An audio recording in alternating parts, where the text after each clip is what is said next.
My name is Lily Duarte Evans. I am the program director for the YWCA Carlisle and Cumberland County Sexual Assault Rape Crisis Services. So my job really is to just support the team because they're the ones in the front lines providing those direct services to clients who undergone and or is experiencing some type of sexual violence.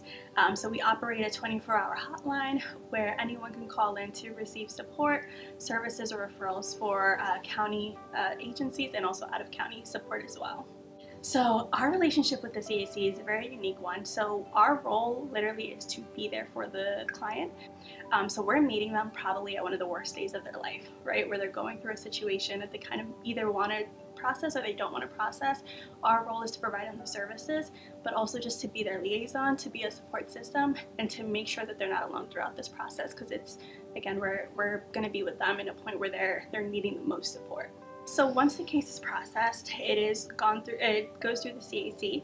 We are then notified of the appointment, and that's when we meet the family at that first initial appointment. And again, our role is just to introduce ourselves to be their support system, but also letting them know what services are available. So in 2021, we had 127 referrals for children that were going to be seen at the CAC. So our long-term process is after that initial appointment, we do a follow-up.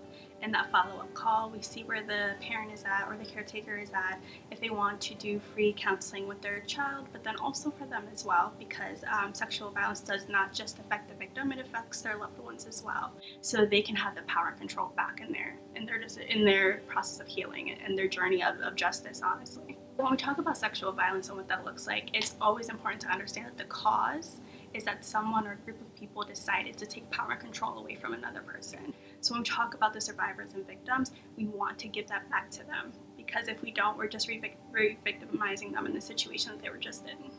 So with the CAC, they really are they're doing it right in the sense that we're having that child come in and their loved one come into that one space, speaking to every working part of that justice system and supportive services. I think it's important to talk about these things to make it uncomfortable, to make that experience of victimization, of sexual violence, of all type of harassment uncomfortable, so it doesn't continue to happen, right? We're gonna have individuals that are essentially people that want to harm others, but we don't have to make it okay, and we don't have to accept it or tolerate it. So what we can do as a community is just get that education, know what's right and wrong, and try to stop it for those victims, our potential victims, for the future. Because at the end of the day, the cops will get the bad guys, right? We'll get the bad guys, but it's the community knowing that these little behaviors, the microaggressions, we can stop that. I'm just someone